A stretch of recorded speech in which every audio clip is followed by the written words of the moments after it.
mean, we use the word collapse. People think about like a building collapsing, and that's reasonable to think those ways. But in a financial collapse, none of the buildings collapse. All the farms stay there, all the schools, all the factories, all the automobile plants, all the roads, all the minerals, all the oil, all the water, all the foodstuffs. Nothing changes as far as physical wealth of the world. It's all there. But in a financial collapse, what changes is how it's priced and who owns it. Welcome to the Richer Soul podcast, where we share how to live in harmony across health, wealth, time, relationships, and spirituality. How do you bring them all together to live your ultimate life? The best thing is we've got nothing to sell, just great advice from people who've succeeded and lived that dream.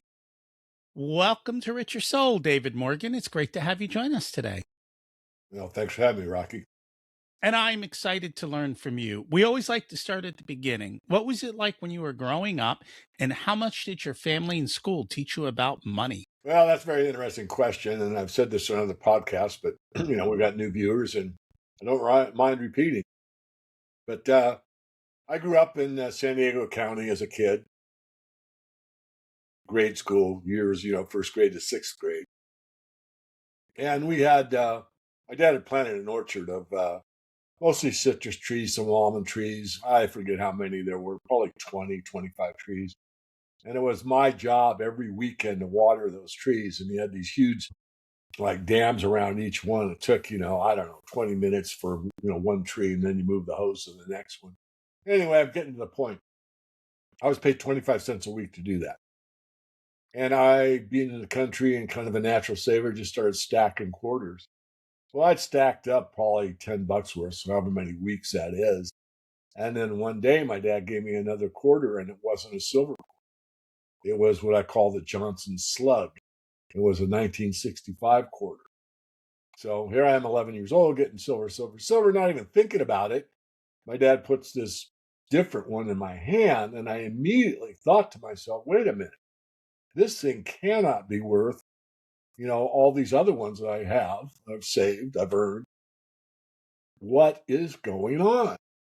And really, I didn't know, but none of the adults around me ever said anything about it. So, wealth is not numbers. I mean, real wealth comes from something, that's another story, but it comes out of the ground, basically, on the ground, from the ground, basically from resources. So here we were kind of getting cheated, but I didn't know it. So that started me on a quest to figure out, what is money and does silver make a difference?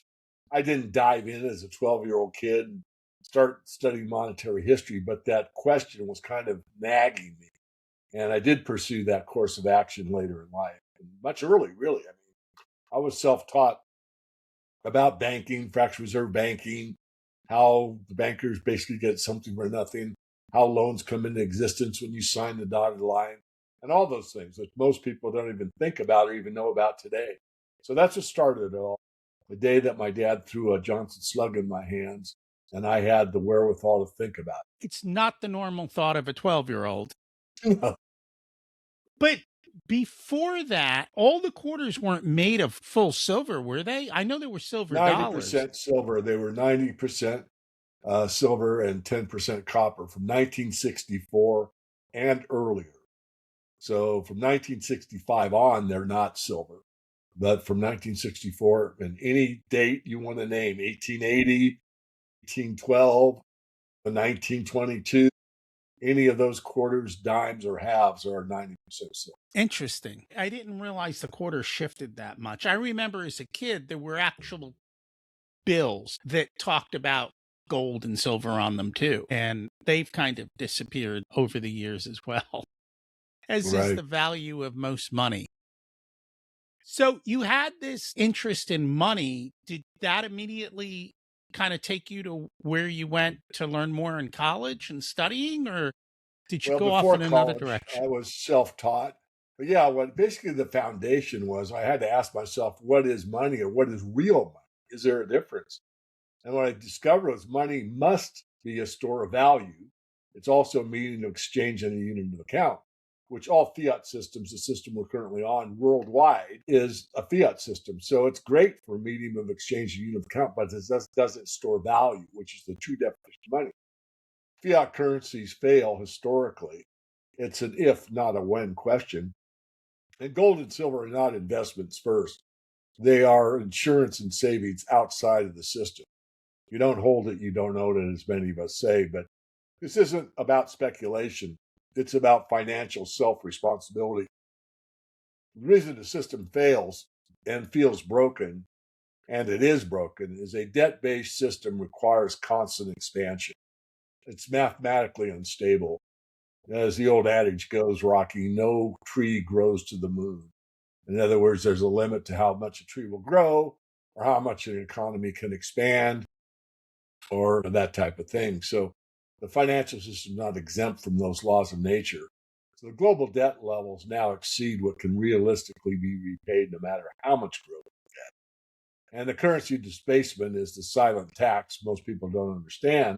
They might be making quote unquote more money, or it's a bigger number on a salary, but it's not buying the same goods and services that it did, a year, 2, 3, 4 years prior. And the reason for that's called debasement of the currency. So if you're not falling behind, your measuring stick is shrinking. In other words, they keep stealing more from you. It's a hidden tax, basically. That's what inflation does. So I can go on from there, but that's what got me keyed into like, okay, is there a difference? And that's when I started looking at monetary history and found out the United States is founded on a silver standard, not a gold standard. And then it changed in the crime of 1872. And this is when the Eastern establishment bankers changed us to a gold only standard. And that's what the book by Frank Baum, The Wizard of Oz, is all about. The Wizard of Oz, OZ, stands for ounce, silver ounce. And Dorothy wore silver slippers on the yellow brick road. And so there was a big debate in those days over the monetary question of whether we should have silver and gold working in the monetary system or just gold. And the bankers won, which really impoverished the working class. The farmers and miners, the people working in industry or in factories, all suffered because silver was no longer accepted as a final means of payment. Do you think it was done by design, or is it kind of an accidental thing that we fell into this monetary system, or was there actual thinking and something behind building it this way? It can be argued both sides. I mean, I always try to be as objective as possible. With an engineering background, there's not much room for error. I mean, engineering's the only language I know of that, if we produce a, Chevrolet truck, we could produce it in South Africa, Canada, or Mozambique. It'll be exactly the same no matter where it's produced because the language of what metal to use and what thickness and what strength and what length and width and all that precise so that you get an exact product no matter what. Of course, our normal communications aren't that way. So our system is set up where a bimetallic standard or even a trimetallic standard, gold, silver, and copper, or gold and silver works the best. But there's been a flaw in that system. And the flaw is that they fixed the price between gold and silver. In other words, it's fixed at 15 units of silver equal 1 unit of gold. That's not right. In a free market, the system has to allow for the marketplace to determine how many coppers equal silver, how many silvers equal gold, and vice versa. But once you have both metals or three metals working for your favor, it's real money. It's a store of value. Copper has value indefinitely, always will, always has, and always will. Silver and gold, the same thing. So back to your question, is it by design? I would favor a guess, but whether it was truly that way would be hard to argue. Absolutely. I think I could win a case in a debate. But the idea is once you go from a gold only standard, it's very easy to go into a fiat system, which we now have worldwide. There's a great paper on the Gold Eagle website called Gold Standard Equals Fiat in Disguise. And the author of that article writes about the fact that once you have a monometallic standard, a one only metal as your standard, The only thing you can measure it in is in how many pieces of paper represents that piece of metal. And now you can just keep printing away because the metal stays the same. Like people tell me, well, they made a lot of money in the gold market. Well, what they're saying is they made a lot of difference between when they bought it and when they sold it, or if they were to sell it today. But the gold didn't change. Gold actually maintained its purchasing power. Maybe it increased some, but really the ounce is the same ounce no matter what. It's just what is it valued at that changes. And the problem is in these great inflations is that the paper currency becomes devalued so quickly that the metals shoot up really rapidly. And that's what we're starting to witness, which is an indication, not a guarantee, that we're getting closer to the end than the beginning. So, what happens at the end? Well, at the end, there is no big, huge collapse. People say a financial collapse. I've used the word many times. And when you use the word collapse, people think about like a building collapsing. And that's, reasonable to think those ways. But in a financial collapse, none of the buildings collapse. All the farms stay there, all the schools, all the factories, all the automobile plants, all the roads, all the minerals, all the oil, all the water, all the foodstuffs. Nothing changes as far as physical wealth of the world. It's all there. But in a financial collapse, what changes is how it's priced and who owns it. So people that own, let's say, a lot of wheat farms on leverage that can't make their payments are indebted to, let's say, a corporation or a bank, cannot meet the obligation, they lose their property. And so someone else gets it. So in a financial collapse, there's a huge change not only of ownership, but in a revaluing everything. Everything gets revalued. Stocks get revalued, gold gets revalued, real estate, both commercial and residential, gets revalued. And again, the ownership changes. So basically, in a financial collapse, you really don't want to be in debt. Now, if you go into a true hyperinflation, it may be worth it to do so. I don't think we'll hit a true hyperinflation. I think we're going to be more of in a stagflation, is what we are now, which means the middle class gets wiped out. And you have basically two main classes, the elite and everybody else. And that's the direction that we're heading. And the system's not moving into a communist type of system. It's moving into a technocracy where the AI will be the arbitrator of most laws and most adjudications will be based upon an algorithm. So you're getting ready for much of a brave new world, and the money system will probably be reset to tokens only. No money, no fiat, no pieces of paper. It'll be what China has already, and that's everything works off of your phone. And if your phone isn't charged, it still works off the palm of your hand. And you pay for everything by your identity, by you being the real you, and the bank knowing who you are. So, let's kind of dig into this because there are a couple of different things I think converging at the same time. I think people are aware that when we came out of COVID, we had somewhat of what they call a K economy, which meant the top whatever percent, maybe about 10, have really done extremely well. The bottom 90 have not done well. And so that's why there's that squeeze and the concentration of wealth. I don't know how much of that is by the way people behave or just the way the system works, kind of irrelevant. In the meantime, the government spent a lot of money during COVID across the world. And so now they have this massive debt. Inflation reared its head, and most people aren't familiar with inflation because we didn't have it since probably the early 80s, right? That was the last time when that was there. And so you've got that going on. And what you're talking about, things cost more. And during COVID, people did get raises, but now we're seeing no raises or cut in raises or lots of even high tech workers losing their job. In the meantime, AI has made the world of knowledge kind of almost irrelevant or fully accessible. If you need to learn something, You can. I mean, you can get it almost instantaneously. And yet, our monetary system really hasn't changed, has it? No, I mean, there's a part that we need to address, and you outlined it pretty well. I'll just fill it in a bit. But the financial independence in a distorted system is something you got to think about. Up to maybe 20 years ago, I thought, first of all, freedom and financial independence go hand in hand. If you were financially free, it meant you were free. I mean, you could not work, you could start a foundation, you could party, you could buy a yacht. I mean, there's lots of stuff to do if you're financially free.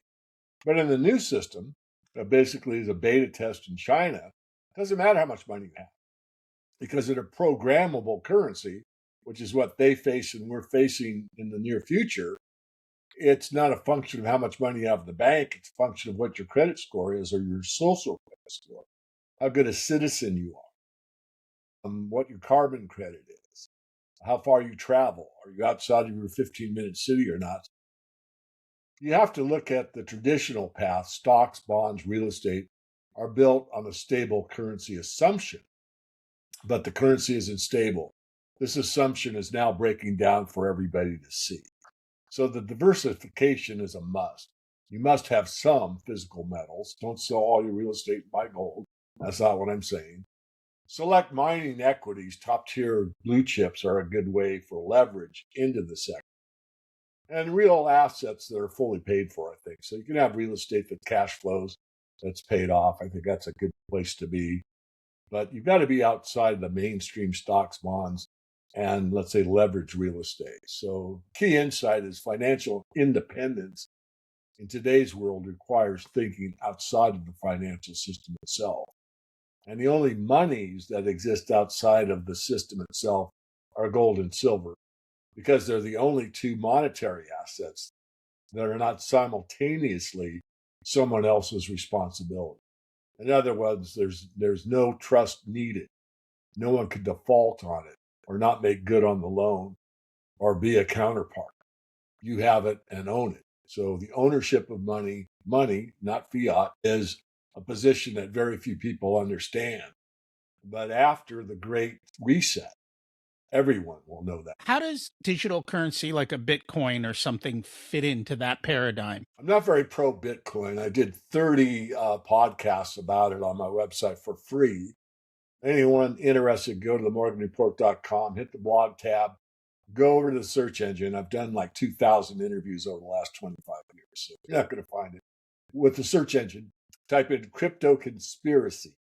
I named it that deliberately so the trolls wouldn't say, well, that's a conspiracy. I called it a conspiracy. And there's 30 podcasts on who's who in the zoo.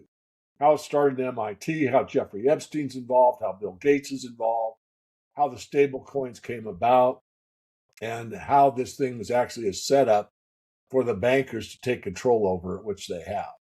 But your broader question is, how does crypto fit into it? First of all, I am pro blockchain and not against crypto, but I'm not favorable to Bitcoin.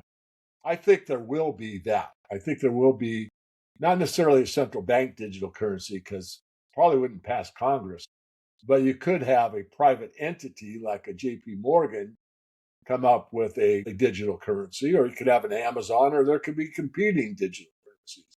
But that's definitely the way it's going. It'll be a tokenized system based on digits, based on totally non-physical, meaning no paper, no metal, just a digit on your phone or in an account or on a computer. And that gives them complete control because it can see everything that you purchased, when you purchased it, how much you paid for it, what it is versus your bank account, and that type of thing. So it's really a control mechanism that gives the data gatherers more insights into your financial affairs. You don't have any financial anonymity in the new system whatsoever. I thought they already have plans in place for a digital currency coming out of the Fed. Is that not They the do. case? It was called Fed Now. It was a test run. It worked pretty darn well. But as far as it being legislatively adopted, where the central bank, the Federal Reserve, is in control of it, remains to be determined. Right now, it would take an act of Congress to allow the Fed to do the central bank digital currency.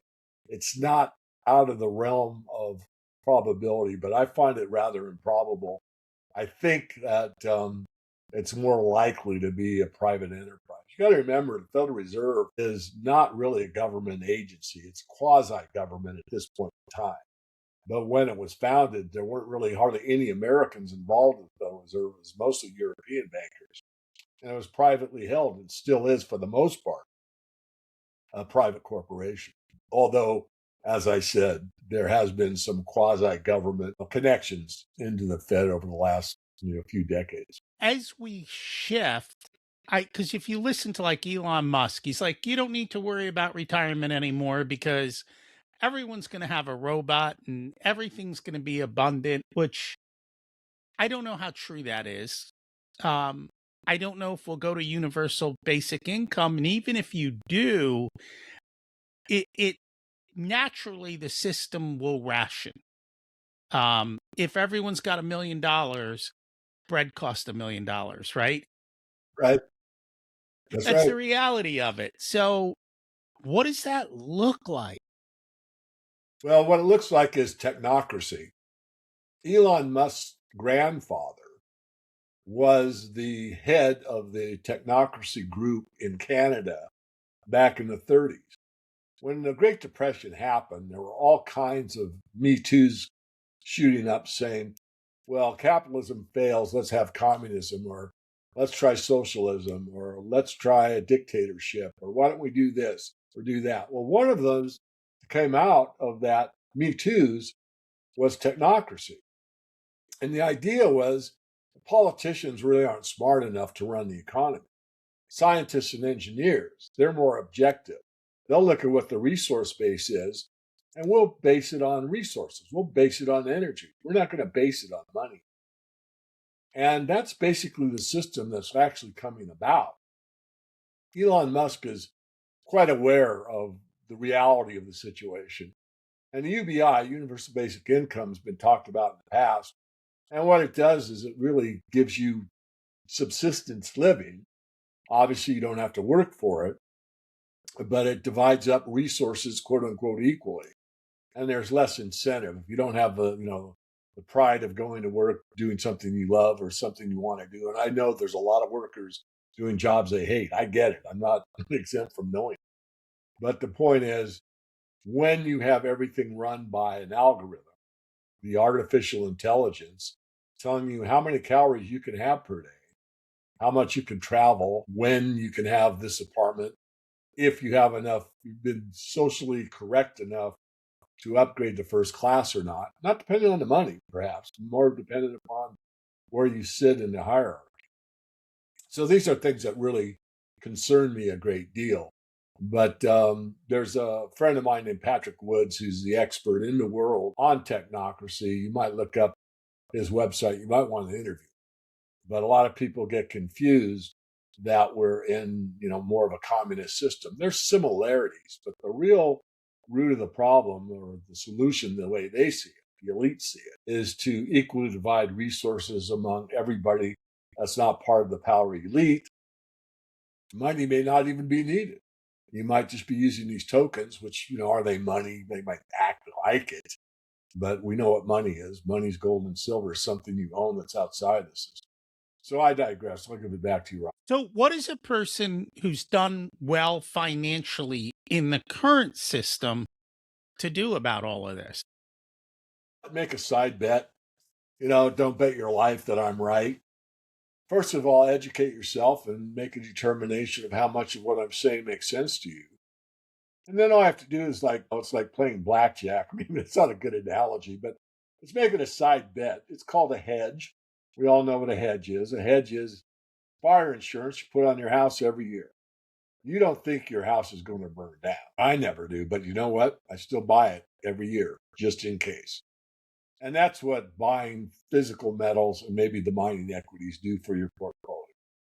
So if I'm correct and it happens in, let's say, your lifetime, then you have a position where when the system resets and prices, the collapse revalues everything, the value of hard assets will more than make up for maybe the loss you have in your stock portfolio or your real estate. Because if you look at what's happened time and time again, when gold really moves, it's up a 10 bagger or so. So gold during this bull market started at 250, and that was in the year 2000. Now we're in 2026. I think we all know that.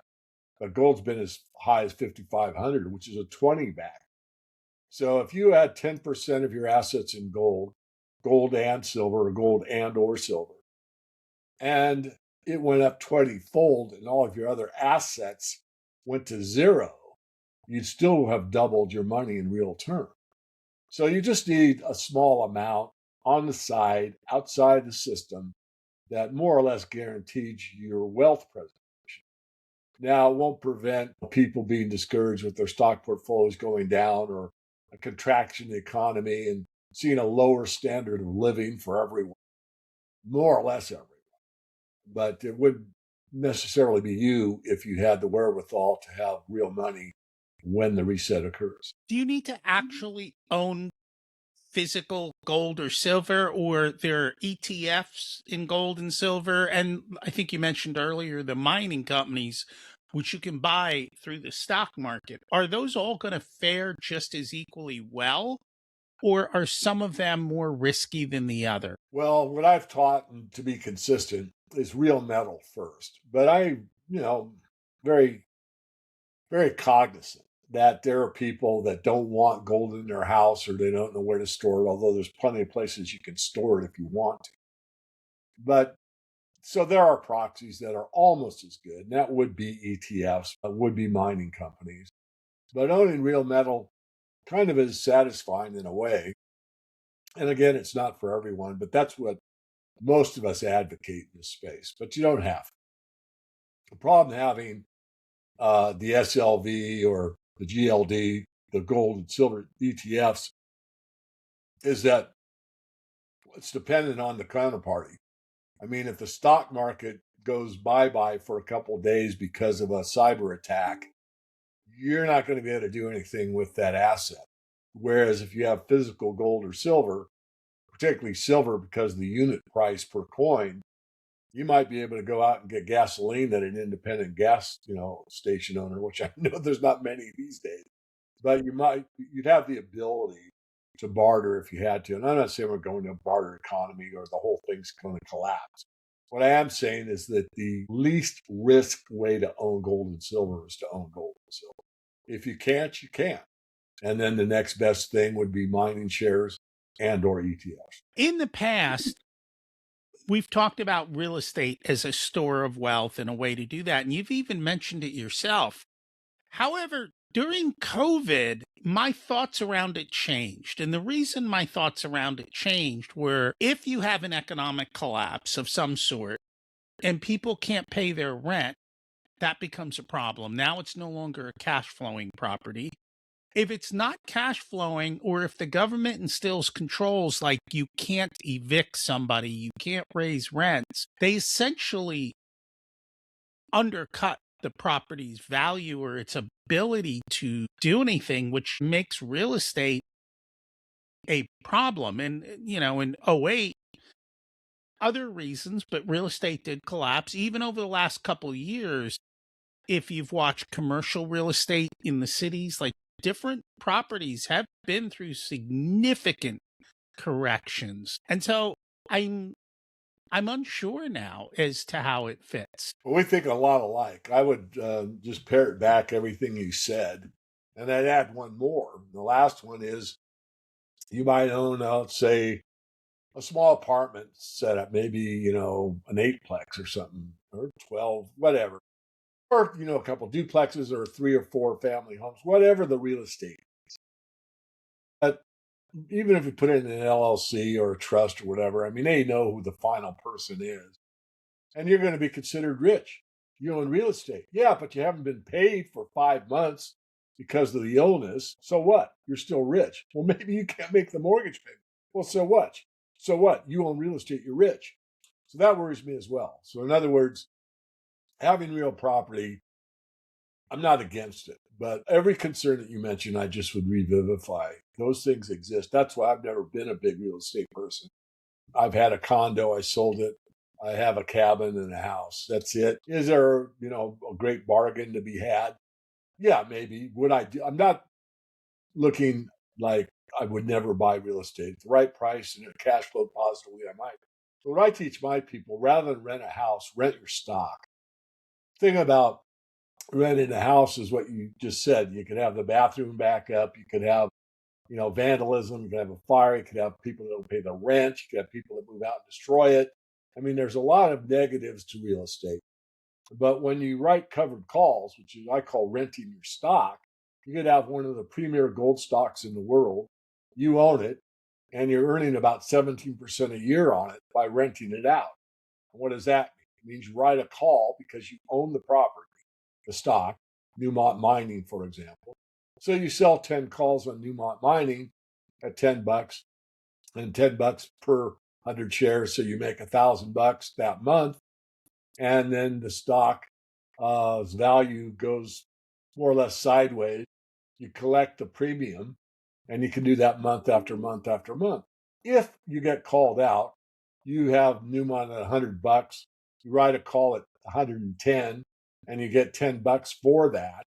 Now you're going to get 120 if you get called out. The stock clears at 125, you get called out. Well, what do? Well, you do what you do in the real estate rental business. You have to have your business intact, so you buy back that 125. So you only made $20 instead of 25. You lost, less than 5%. You can make at least 17 to 20% a year when you're in that business. So I've talked to other real estate people about this and kind of scratched their heads, but it's a very simple process. Most of the professionals on Wall Street do it all the time. Most general retail investors don't know how easy it is or how lucrative it is. And that's where you can earn money on your quote unquote gold holdings. And it's a great way to go. And I do it for my subscribers. I don't do it as often as I probably should, but especially in a sideways market like we're doing right now, you didn't just collect those premiums. It's like cutting a coupon off a bond. It's a guaranteed amount of money. It's not guaranteed that you might misprice it and get less money than you could have. But in almost all instances, the probability is very favorable. The stock call writer, the one selling or renting their stock, wins 85% of the time. That's a lot better than counting cards at the casino. It is. My only fear with that is when things go up dramatically quickly, you lose out. And you have to be ready to move and move quickly and be aware of what's going on around you. As long as markets are relatively calm, you know your entry points and your exit points. You're correct. I remember when gold was taking off and, you would have been called out quite a bit on that one. Absolutely. No, I agree with you. And, I don't want to go into, the strategies, but there are like Right. bull spreads and there's a way to mitigate that. But you're right. If you would have been an option buyer during this last run of gold, you'd be winning a lot more than the guy writing the calls in that time frame. So you just have to be. How long does this timeline reset take? How long do you think it'll be before things collapse? Is it imminent? Is it decades? Where are we at? Well, I've not been great at calling this. I mean, I learned from, my betters when I was a young man, and then, as we said off interview, I went back to school to get my finance degree. And really reading those guys in the late 70s and early 80s, I thought, geez, by mid 90s, we'd have a real problem. And one of my many books, I have a library much bigger than this one behind me downstairs in the basement. One of my favorite books at the time was Bankruptcy, 1999. That's 27 years ago. But the argument was very clear that we could not pay back the debt under current conditions and that at some point, we would have to revalue things. And yet here we are. So, but to answer your question, and looking at the markets giving us more information because they are a feedback mechanism, I don't think we have much more than 2 years. The amount of depreciation in the US dollar is significant. But what's more significant is the reserve currency, which is the dollar, US dollar, place in the world. 20 years ago, 78% of all transactions were US dollar based. Now they're 58%. Why is that? Because basically the East, and you might include some of Europe, are kind of tired of the US dollar dominance and they want a more equitable, more fair system. And the way they've mitigated that is they've decided to buy goods and services from each other in their own currencies. So rather than using a dollar to buy oil or to buy wheat or to buy soybeans, they're using renminbi versus the real, or the real versus the peso, or the peso versus the Zim dollar, or the Canadian dollar versus the euro. So all these transactions are going on currency to currency, circumventing the US dollar. So that is a big signal right there. The other one is how much appetite there is in the international markets to buy debt of the United States. And the appetite has gone down substantially. Very few really want to buy any more US debt, and the whole system depends on it being bought. So the buyer of last resort is the Federal Reserve itself. It's sort of like a snake eating its own tail. And so they could keep buying the debt, but when they do that, it increases the money supply. Because when they buy a bond, they have to monetize it, which simply means they pay cash, so you get an infiltration of cash into the system. So that cash is there, it's available, but really it goes into the bank's reserves, and the bank just takes that cash and sends it back to the Fed and earns interest on it. So we're in a system now that's broken. It's been broken for a long time. And we're seeing enough feedback from my perspective, trying to be objective, that I don't think we have much more than two. I'm amazed at how long I can be wrong waiting I for know. what's right. I'll agree. I have to agree. It does amaze me. I heard a podcast from Luke Groman. It's been a while. And what he talked about was the possibility of going back to the gold standard. And I'm not sure exactly how it would work, but it seems that currencies would value themselves against gold, but it would float. So today, the dollar buys an ounce of gold. Tomorrow, $2 will be needed to buy an ounce of gold. But at least there's a little bit more something involved in that helps instead of going directly against the dollar. Well, gold standard, as I said earlier, better a bimetallic standard, but if we go a gold standard only, the idea is we have a measuring stick that's constant. So we know how much gold we need to buy so much wheat. Now, the next year, the wheat market might be much higher in the amount produced, and therefore it takes less gold to buy it. But if you did settle everything across the board in gold, you would have that constant. It doesn't mean the prices wouldn't change. They would. Just like, if there's an overabundance of homes built in your area, the builder miscalculated how many people will be moving there. And there's a great deal of overbuild. Well, the prices are going to come down. That's just basic economics. So there's nothing really magic about gold as far as keeping prices stable. It does help keep prices stable, but they still vary. The thing that doesn't happen in theory is that the government has control of the printing press and could just dilute the amount of gold. If you go on a true gold standard, you do expand the money supply. The money supply is gold and gold only, let's say. But the gold miners produce about 1.5% more gold every year. So you're increasing the money supply as goods and service increase as well. So is it a perfect system? No. But it's been about the best system we've ever had. When you go back and study monetary history, a loaf of bread stayed the same price for 100 years. Think about that today. I don't know what bread was when I was in college. I don't remember. But I know it wasn't, what it is now. It was a lot less. I know what gasoline. When I started driving, gasoline was 25 cents the gallon. And right now it's $5 a gallon. So again, going back to that gold thing, I said if you bought gold 25 years ago, it was $2.50 the ounce. been as high as over 5,000 gallons. Today it's about 4,600.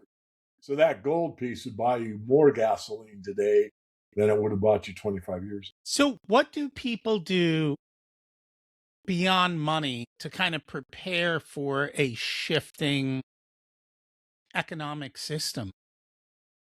Well, chance favors the prepared mind. One of my favorite quotes.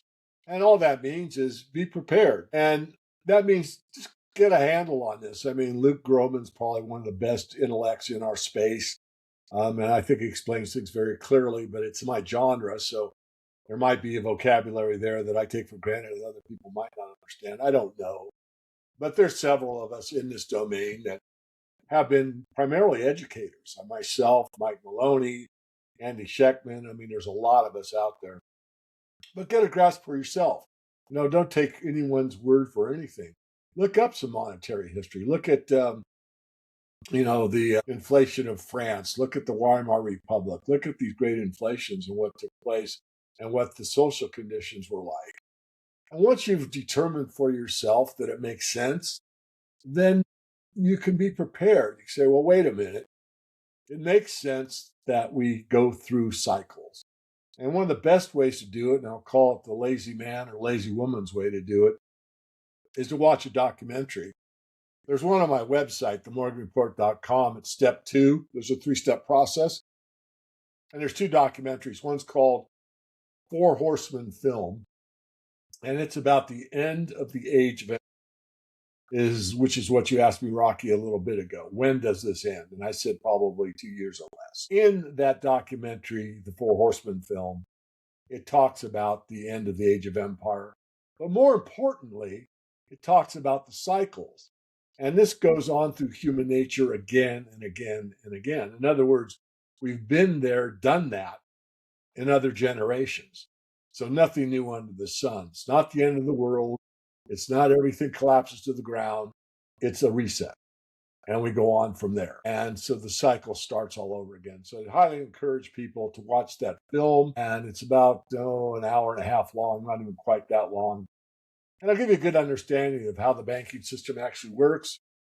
The telltale signs that we're nearing the end. If you go back to the Roman Empire and how that empire dissolved, you saw an overemphasis of.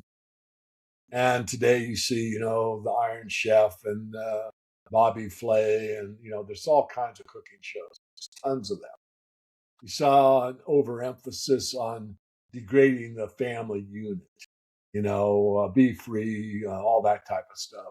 So there's a lot of parallels that happen and resurface again and again because these cycles do repeat. And right now we're in the system that's at the final age of decadence. Oversupply of things. We've had an oversupply of foodstuffs. I mean, when I was a kid, we had 2 kinds of pickles, or maybe 3. You had sweet pickles, dill pickles, and maybe bread and butter pickles. Now you go into the pickle aisle and you've got hamburger cut dill pickles with a twist of lime. I mean, it's gotten to be almost obscene how many products we've got out there. But that stuff starts to go away and contract as the degradation of the currency starts to evaporate. In other words, as people can't afford things and it's harder and harder to put food on the table, all those, let's say, at the margin items like certain kind of pickle brand or certain type of exotic, what have you. Now, the very wealthy, of course, will be able to indulge all the way through. But as the middle class gets wiped out, more and more of us will just be going for the basics more and more because that's all the purchasing power that we have left. I know Ray Dalio's also done a lot of work in talking about cycles and the changes and the history as well. Do you agree with him, or there's some things that you are saying he's got off? No, for the most part. I mean, most of what I read and listened to from Dalio, we're pretty much in agreement.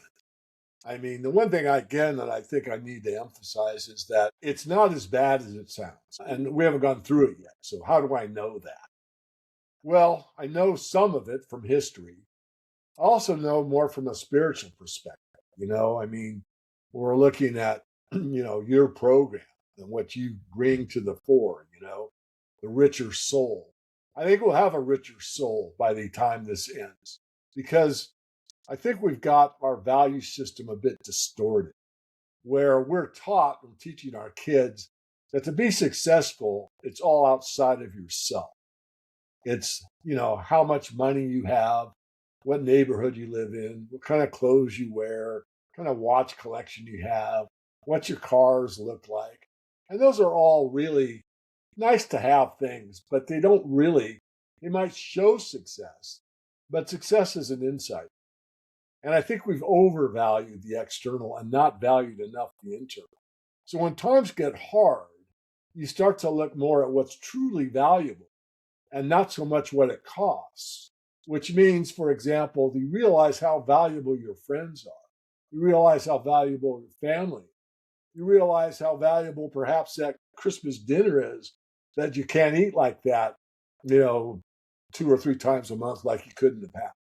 Things like that. So really, the hardship brings about a revaluing, not only of what the cost of things are, but what the price is for the human experience as far as what really is valuable.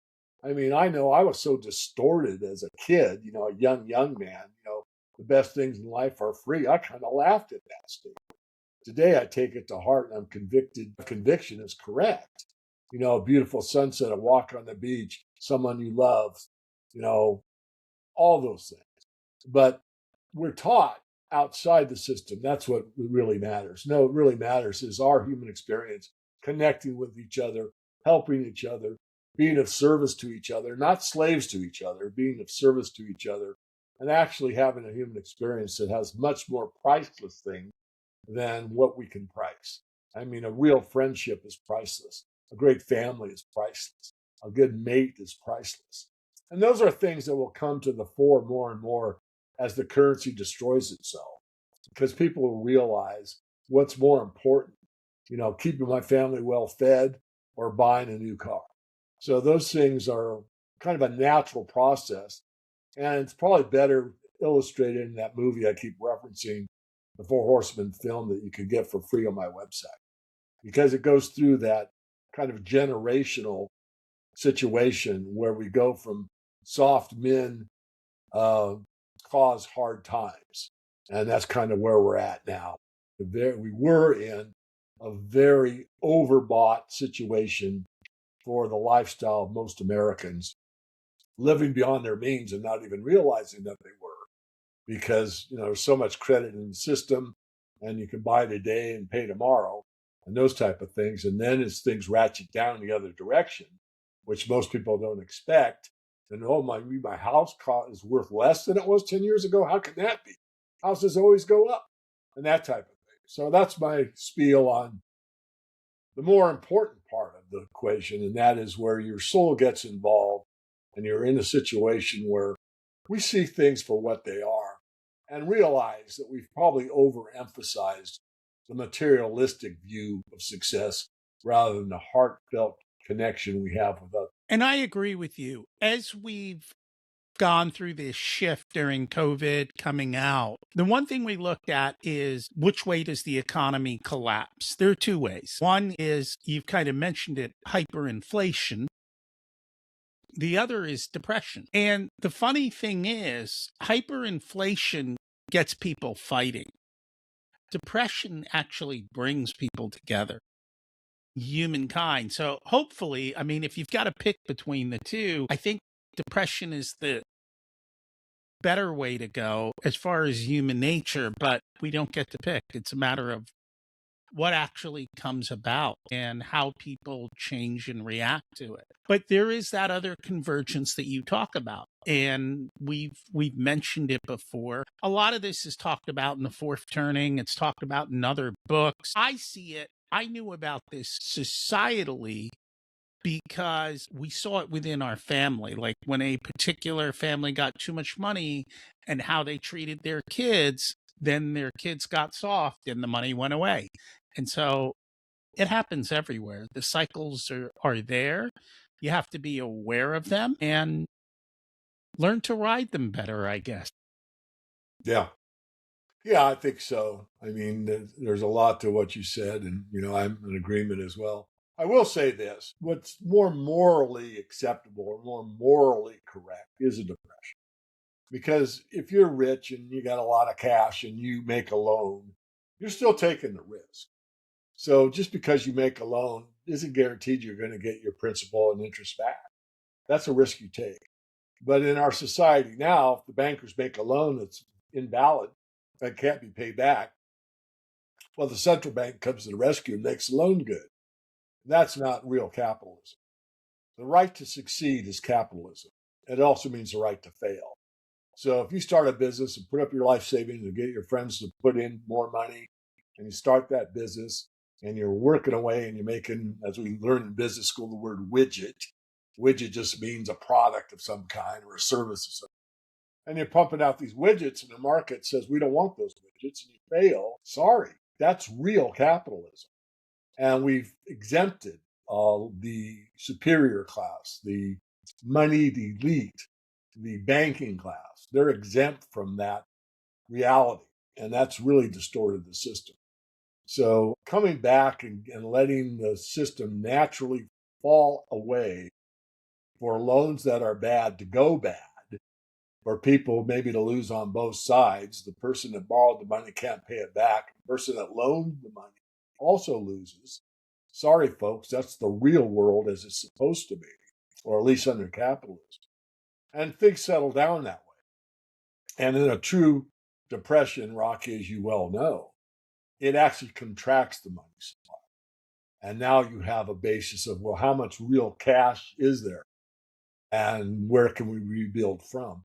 A real depression, actually, from history, although painful, does not last all that long, if and only if the free market is left to come to its own devices and people make lemonade out of the lemons that they find, and you can regrow the economy. If you get a lot of government implemented good deed type and well-meaning programs to assist, and I'm not against assistance, this is a tight one, kind of a tightrope to walk, but nonetheless, the more freedom there is for people to determine for themselves how to regenerate their potential for the new economy, the better it becomes and the quicker it evolves. And that's this cycle of nature. You have spring and summer and fall and winter. And we have not had winter. And it's part of the problem. You have to have winter so you can have spring. Otherwise, things don't survive and thrive. It's just natural order. And I guess we're ready for that at some point. Be ready, be prepared, take the steps so that when it occurs, you're ready for winter and you're ready for spring. I agree with you. I'm going to push back a little bit, and I think you'll see my sick sense of humor. We have had winter. We've had some really big storms, but then the powers that be come in and throw the artificial sun up there and say, oh, no, we're not having winter. We got a new sun up there. Everything's good. And this will keep going on. They have postponed the inevitable, in my opinion, and they haven't let winter run its course the way as I would say it. And I'm not saying you're wrong, Rock. You know I'm happy. But we really should just get on with it. Let nature take its course and move through it. Because as you said, once we get through winter, we've got spring. We've got summer. We've got those coming to us. We just got to be men and women enough or adults enough to just say, okay, it's hard times ahead. Doesn't mean the end of the world. Maybe it brings our families closer. Maybe it brings our friendships closer together. Maybe it launches a different way of thinking about money and how we do the social contracts. There's a lot of good that can come out of this, but delaying it and pretending and extending and pretending and extending is only going to make it worse. I agree with you. I think the analogy was, the party got a little slow, so they started handing out beer and things were great, and then it got slow again, so then they started doing shots. And then it got slow again, and then they started smoking marijuana.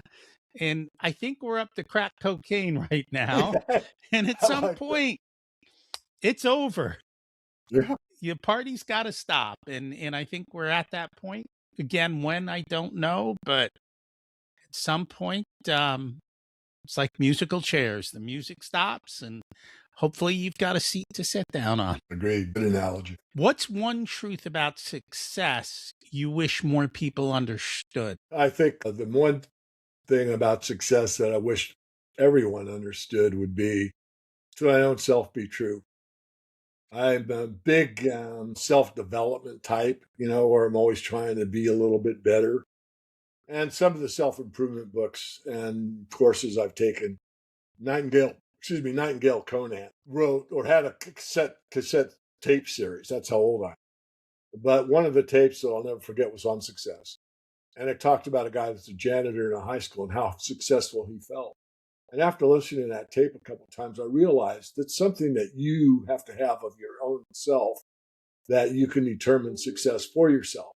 But it goes back to what I said earlier. We're taught to look outside of yourself. And if you don't have the new car every 2 years, you're not successful. And we get that in our heads. But that isn't the truth. The truth is what makes you successful. Going to that janitor job, interface with those high school kids, and be able to talk to them every day and change their lives around was a success for that gentleman. So that's part of success I would like everyone to understand is don't listen to the noise outside of yourself, what it means to be a success. I just came back from a funeral to do this interview, and it was one of my neighbors here, a great guy. Everybody misses him already. Does as we all know, you can't take anything with you. All you have at the end are the memories and what you provided to others and how you treated others. So I think that's really important to reinstill.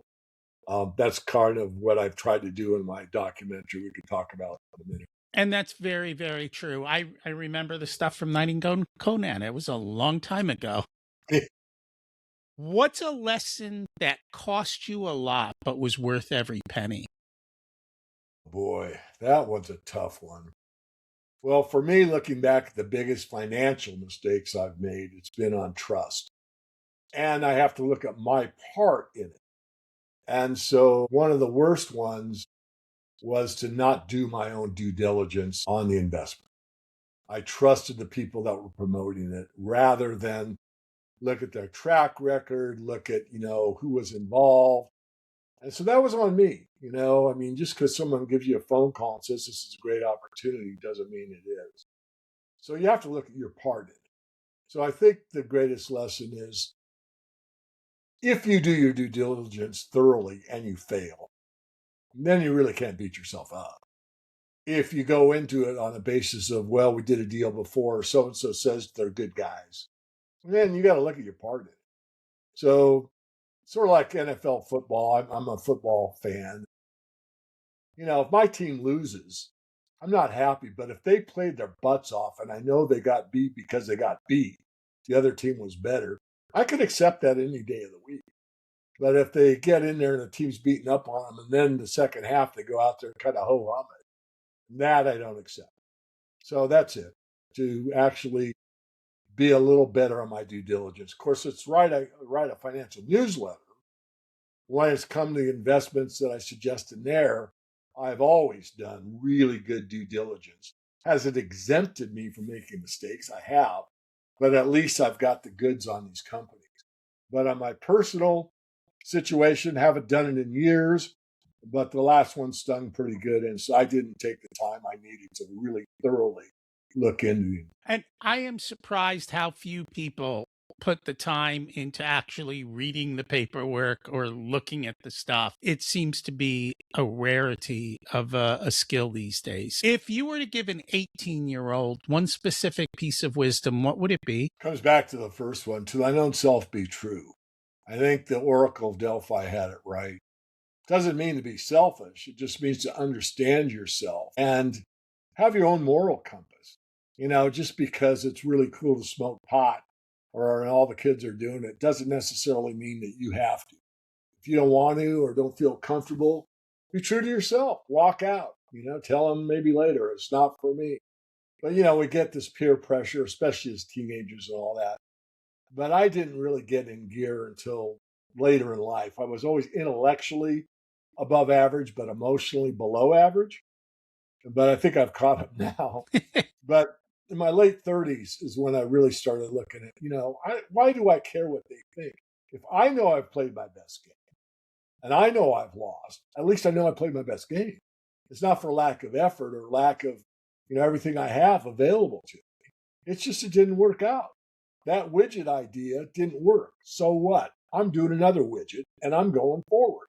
And with that kind of an attitude that you're true to yourself, because I want to succeed.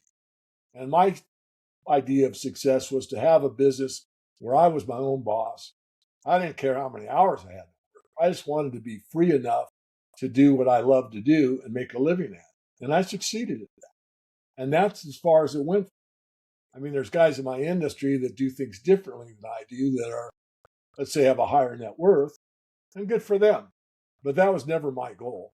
My goal was to serve myself by picking out great stock investments in the resource sector and sharing that knowledge with my paid subscribers so we both win. And that's what I've done for over 20 years. Congratulations. If people would like to learn more about you, the movie, and the other stuff, how do they find you? Very simple. Just go to the main website, themorganreport.com. And there's 3 big buttons up there. You get on the free list, watch the 2 movies for free. And if you want to get involved behind the pay,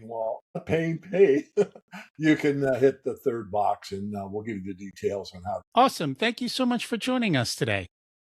Rocky, a real pleasure of mine. Thank you. Hey, thanks for checking out the full unedited video of the Richer Soul podcast. You can get the full audio podcast with intro, outro, and a ton more details here on YouTube or whatever your favorite podcast player is. Don't forget, we've got hundreds of episodes for you to go back through, and you can also get episode information on the Richer Soul website as well. Don't forget to subscribe so you're automatically updated as to what's going on and every time we release a new episode. The first few episodes of the Richer Soul podcast actually lay out the entire framework that everything is built on over all of these years. So check them out as well. Thanks for listening.